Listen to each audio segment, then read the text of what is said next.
We are now at the second half of the first half of the B deduction. So we talked about paragraphs 15, 16, and 17. 18. What objective unity of self-consciousness is? The transcendental unity of apperception is that unity through which all of the manifold given in intuition is united in a concept of the object. Right, we basically already said this. I don't think there's much new here, but Kant wants to take paragraph 18 to explain to us that this should not be confused with a subjective unity of consciousness. Now, Kant's own example at the end of 18 is this.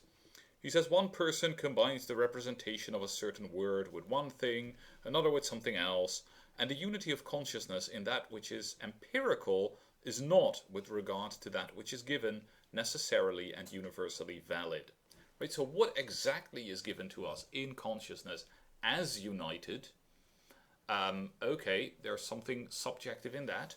In fact, Kant's examples later on are going to suggest, maybe this example too, certainly what he says in paragraph 19, suggests that he is thinking about sort of like associations, things that come together in my consciousness, even though I'm not grasping them as belonging together, right? And so the objective unity is this belonging together, right? Is this unity that is thought through the notion of an object. And that is what is relevant from the transcendental perspective. And when we get to the empirical level, which is only made possible because of what happens at the transcendental level. But when we come to the empirical level, what we're going to find, okay, that's going to be an empirical question. Whether I can become empirically conscious of the manifold as simultaneous or successive depends on the circumstances or empirical conditions.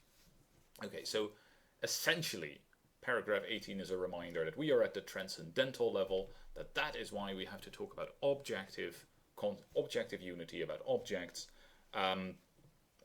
and that there's also an empirical or subjective level, but that's not really what we're interested in at the moment. Okay, paragraph 19. The logical form of all judgments consists in the objective unity of the apperception of the concepts contained therein. Now, what is sort of the progress that we've been making? Right? Paragraph 16 introduces the original synthetic unity of apperception, this transcendental unity of self-consciousness, this I think. And then paragraph 17 shows us how the I think is connected to the idea of the thought of an object, the idea of the understanding relating to objects. Right? And now Kant is going to join this idea of the objective unity of the apperception with the idea of judgment. Right? So the new idea that comes in paragraph 19 is the idea of judgment. And of course that's going to be important if we want to say something about how the categories are to be applied, because the categories are applied in judgments. Right? That's what they do, that's what they're for. So the notion of the understanding was still pretty broad or abstract. Here in paragraph 19, Kant is going to tell us that, okay, yeah, this has to do with judgment, right? We have to think of this in judgment. So, what he says at around the beginning of B142 is Kant says that he finds that a judgment is nothing other than the way to bring given cognitions to the objective unity of apperception. That is the aim of the copula is in them, to distinguish the objective unity of given representations from the subjective. For this word designates the relation of the representations to the original apperception and its necessary unity, even if the judgment itself is empirical, hence contingent.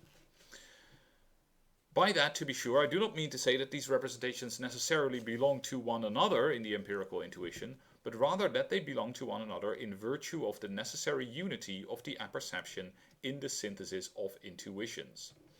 Only in this way does there arise from this relation a judgment that is a relation that is objectively valid. Now, I think we can clarify this by looking at Kant's own example. Right? He says that if there's only subjective validity, his example of that is, if I carry a body, I feel a pressure of weight.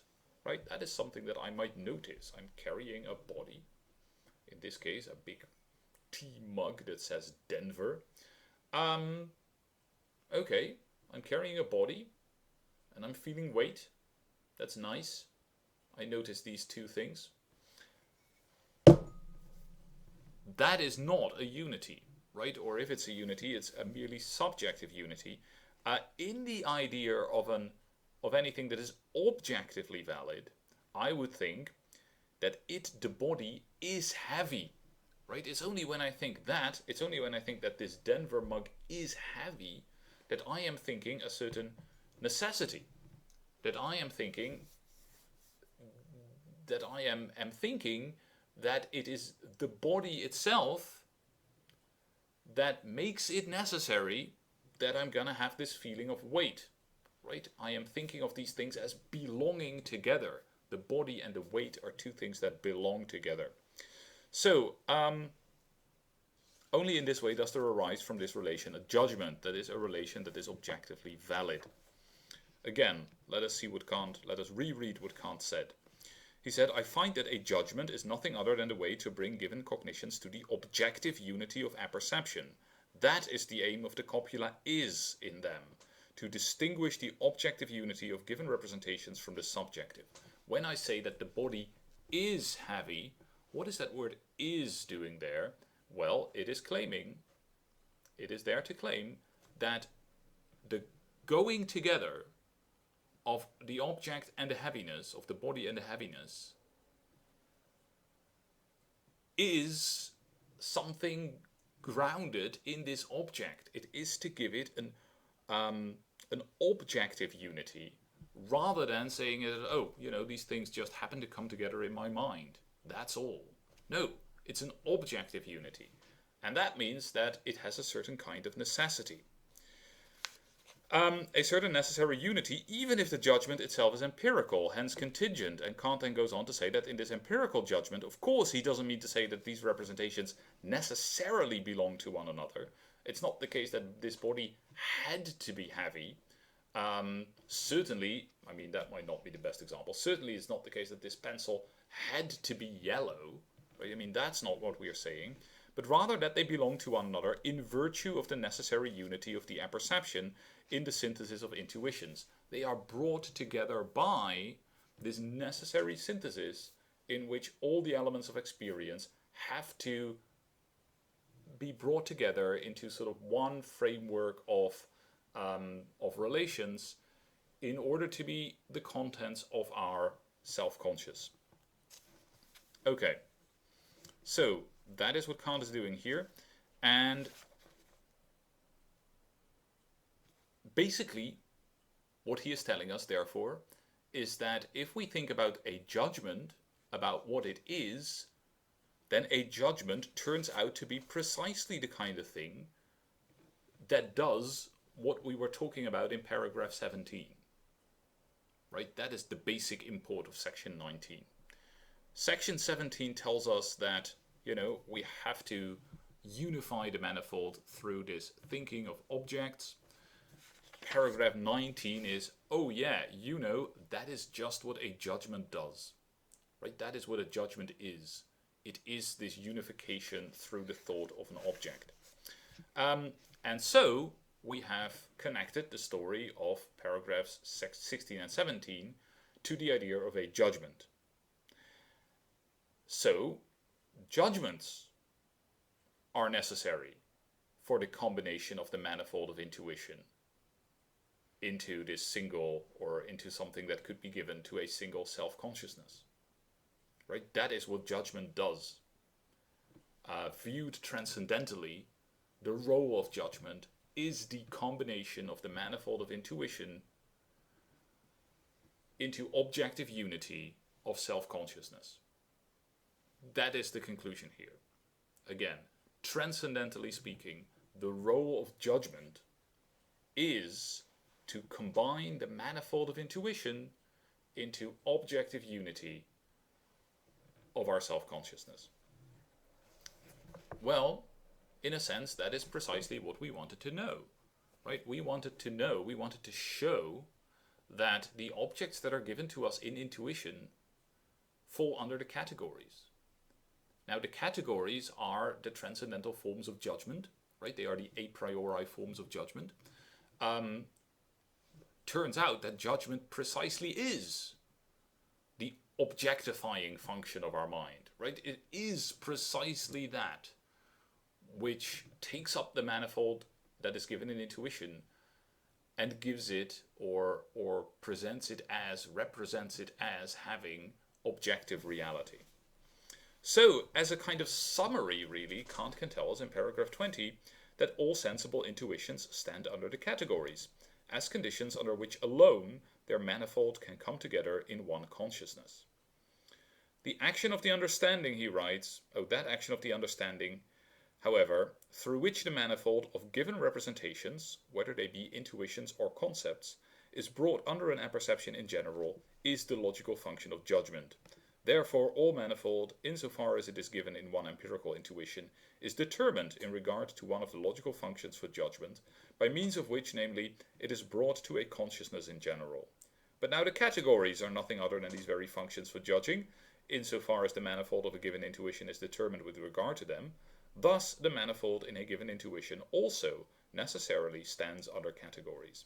Right? So what section 20 does, it brings in the concept of the categories, and it points out to us that, the kind of use of judgment that we were talking about in paragraph 19, namely this sort of a priori use in which judgment unifies the manifold that is given in intuition, well, that's precisely what the categories are, right? The categories are precisely the functions of judgment in which this happens.